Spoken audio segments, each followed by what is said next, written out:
Hi everyone. For those of you who don't know me, my name is Jarrod. I'm the mobile tech lead on the 7 Plus app. This talk is on implementing dark mode on iOS 13. Well, actually, I kind of lied. It's not really about dark mode. It's really more about color management. And if you have a good color management architecture in your app, implementing dark mode on iOS 13 is actually really, really easy. One sec. I'm not seeing my notes.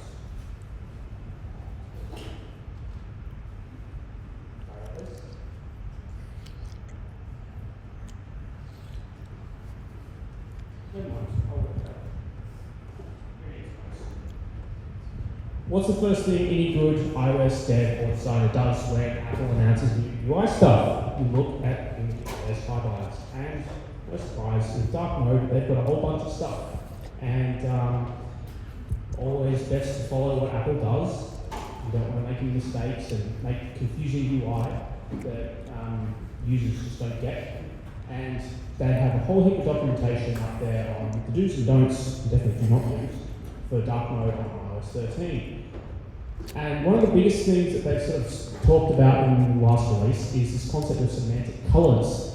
So rather than having just black, white, grey, blue, whatever, they have semantic colors, which is just something which has meaning. So a label color has a meaning because you use it for labels. Secondary label has a different kind of meaning. It's like subcolors, background colors. It doesn't matter what the color actually is, it's just the meaning of that color. And so before iOS 13, we had this light mode, as you're very used to, and now of course we have this new dark mode. And as you can see, that using these semantic colors, so you have label, secondary label, the color themselves, the value of the color is different, but the name is the same. It's different. It has the same meaning, but different value depending on the state of the app. And this is what's called the user interface style. But it goes a little bit further than that in iOS 13. We also have this concept of base and elevated.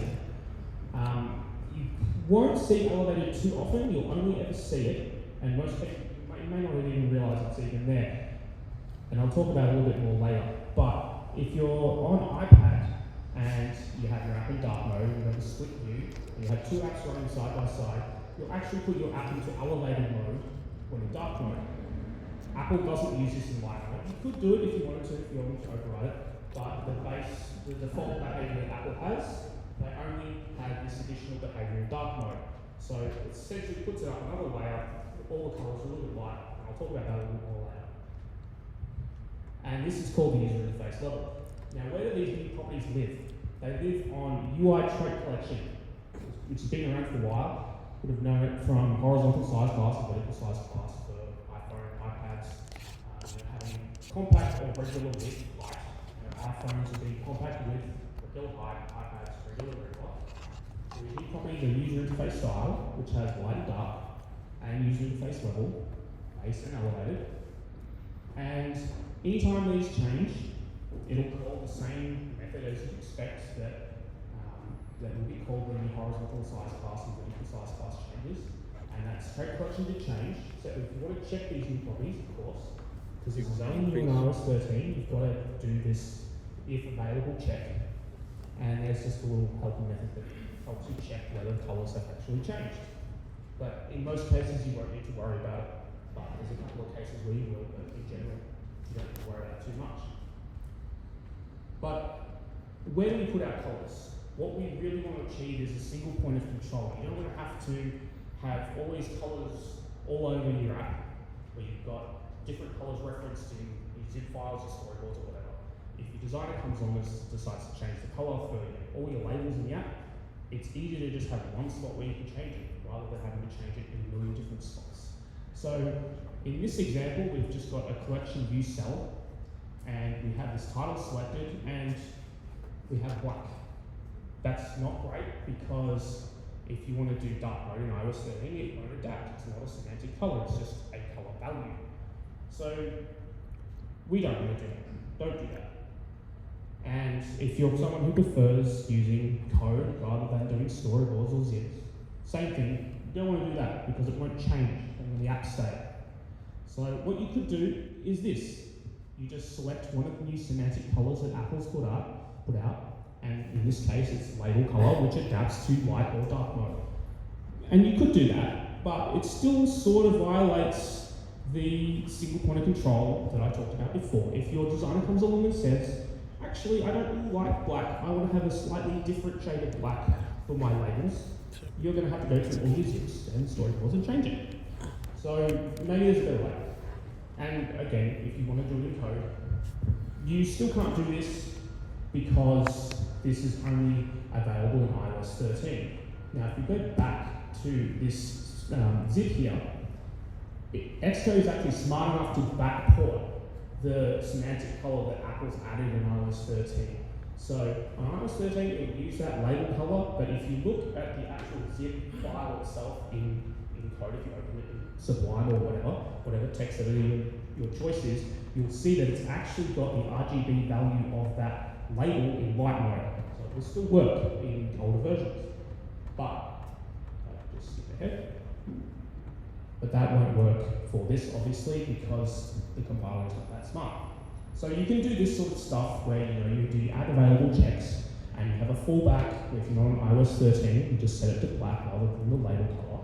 But you don't want to do this much boilerplate for every single label that you're setting colors on, background, views, or whatever. So one easy solution really is to just put all this logic, all this stuff into a UI color extension, and you make your own semantic colors. So you could reuse Apple's semantic colors that they've got, their label colors, their subtitle colors, whatever. And this is all in the user interface guidelines. But most designers probably want to have a slightly different color, so you need to make your own semantic colors. And so in this instance, we just put this away in the extension, and wherever we need to use it, we just call it there.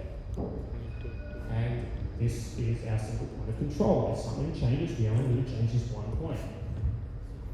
And so here's a real-world example that I have definitely not made up for this presentation. I've been working with this designer, Phil, who is a part-time magician and full-time cat enthusiast, who wants this app called Cat Rater, where he can put his photos of all his cats and gives them a rating of how cute they are. Terrible app idea, obviously, because all cats are definitely an A rating, because they're very cute, unless there's a weird cat, anyway, generally A. They've also got a little tag in the top left-hand corner which has a description of them. And Phil does not want to do a standard iOS 4 app. If you've watched all the dark mode presentations that Apple put up for WWDC, you might have noticed that they're all pushing use the Apple semantic colors. Well, that's all well and good if you're able to do that, but Phil wants to be different. Phil wants to make his own colors, and that's often how a lot of designs go, and that's okay. And so he's come up with a palette. He's decided on these 12 colors, these are the only colors we're going to use in the app. And some of these colors are going to be reused for different things. They're not all going to be for the same purpose. We have this blue background color, maybe that'll be reused for something else somewhere. We don't know yet. So we've just gotten these back from Phil. And so first thing I'm going to do is just make my color extension where I put all these colors that he's given me, and I put these in my extension file. And I'm going to back this by my asset catalog where I have all the colors in there. And notice how they're all private. They're all private because they're not semantic colors, so they don't have meaning. We don't actually want any other view file to call them to access them.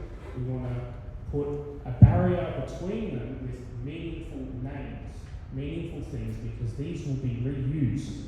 So what that means is that we might have a main background, which in this instance will return the background 0 color, but maybe Phil will change it to something, and we only need to change this point. And you might say, that's a lot of boilerplate, why are you repeating yourself?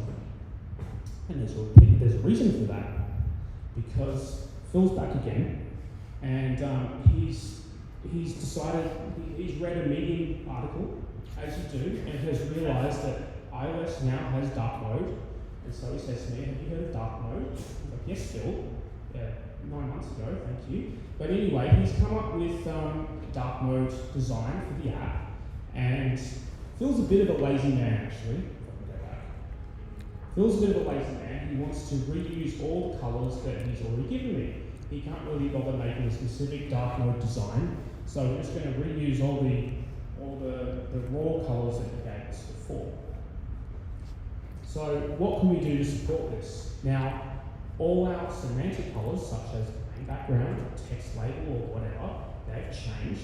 So what we can do here is we put all our logic in the extension.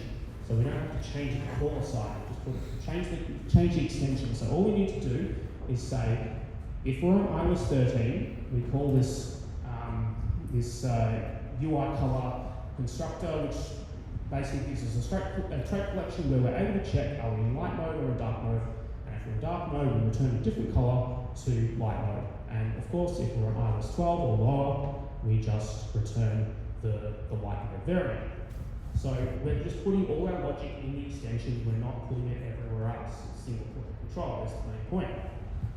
And so you might say, well, why don't we just do this? We've got this new appearances thing in iOS 13 and Xcode 11, where we can have a different appearance and we can have a different color value for the same meaning, the same semantic color.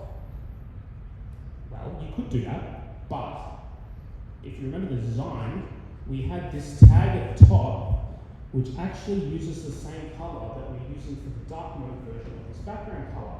So we could do that, but it's duplication, and maybe that's okay, but we can probably do a little bit better than that.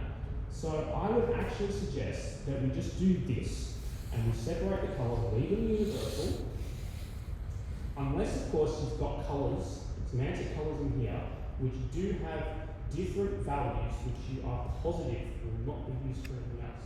So as an example here we have different colours for the rating of the cat. If we have very nice looking cat, we have green or a slightly bluish colour, or red for bad or purple or whatever.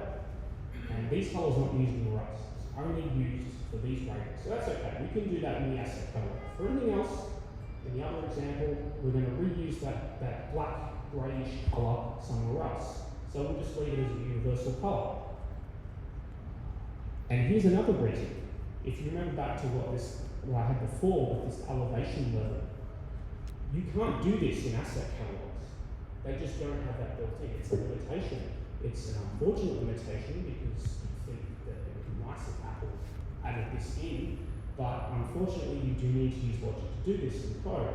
So I actually want to explain what this is because most people probably don't even know it's there. This is the Files app running on iPad in full screen. Very dark background. Now if I put it in split view, you might see that the background is actually slightly lighter. I don't know if you can tell the difference. Quite different actually.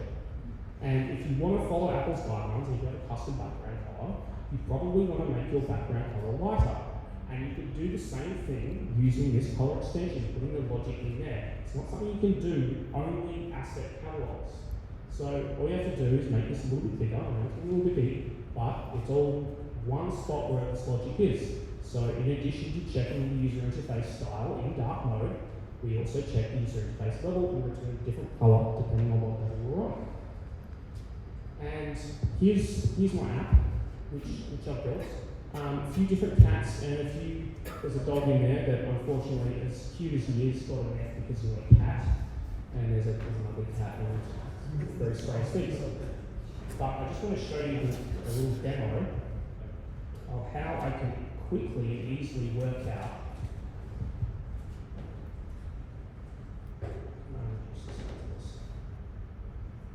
okay.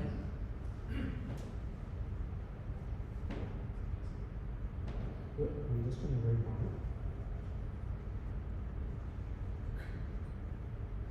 So one very nice thing that Apple have added since Xcode 11 was released was near the definitely not reveal button, near the this environment overrides where you can actually change the interface style, so you can tell it to switch quickly between light and dark mode, which is actually really useful if you just work out have I missed a color somewhere, which is very easy to do. If you're creating a too solid without even the default will usually be white, and want to change it. Very easy to miss something, but this is a very quick check to work out have I missed something. And I just want to demonstrate that elevated mode as well. If I can just pull up the Files app, if I go and split view, and if you're using the app, Files app is just an easy one that's there. I've just set the background colour to red in elevated mode just as a check, just so you can see it. That's just elevated mode. And then if I go back to full screen, and it goes back to the base colour. I don't know if anyone's got a keen eye or been paying too much attention, but you might see that there's actually something wrong here. Well, that too. They're not all cats. I'll go back to this.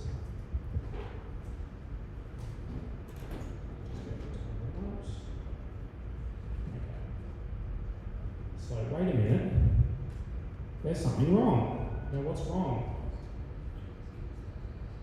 These are the wrong colours.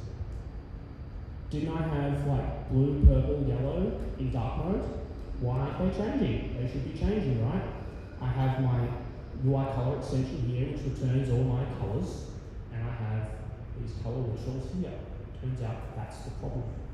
That's the problem because colour rituals are garbage and they should be removed. They're the worst thing. Well, actually, no, they're not the worst thing. There's a lot of bad things in Expo, but it's terrible. It's clearly something that's been sitting around for a while and Apple forgot to update it. They have no place in the code base, and I suggest you remove it. I worked out what this bug was. Instead of opening this in Expo, you know, those colour rituals are just sort of Expo just looks for this stuff and replaces it with a nice little pretty image. It's actually text underneath. I just opened this in another program, Sublime Text. I text editor choice. And I found out that instead of actually referring to the colour by name, as I expected, just load the asset catalog colour, it would just take the colour of the light mode variant and take the RGB values, which is obviously not what I want. So that's one thing you should be aware of. And there's one easy way to do this, and this is my preferred way. There's probably many other ways, but this is how I do it. I just have an enum backed by string, which has case values, and they all match the names of the asset catalog colours. And I just have a method on that enum that returns me a UI colour with that name. So I get the semantic colour that returns me light or dark depending on what mode I'm in. And that fixes the problem. They're all the correct colours, whether they look nice or not, plain film. But essentially, we have a few steps. Create a minimal palette. You don't have too many colours in your asset catalog because it's just a really nightmare to maintain. Just have a minimal amount and reuse them. You don't need to duplicate them because if the designer decides, I'm going to change this colour that's used in 6 different spots, please update it. It's going to be much easier to just do it in one spot. Again, single point of control, one spot to change it. And never use colour rituals, ever. Very bad. And if you follow all those steps, you'll be as happy as Gucci, and smiling as much as him, even though he's not a cat. So thank you.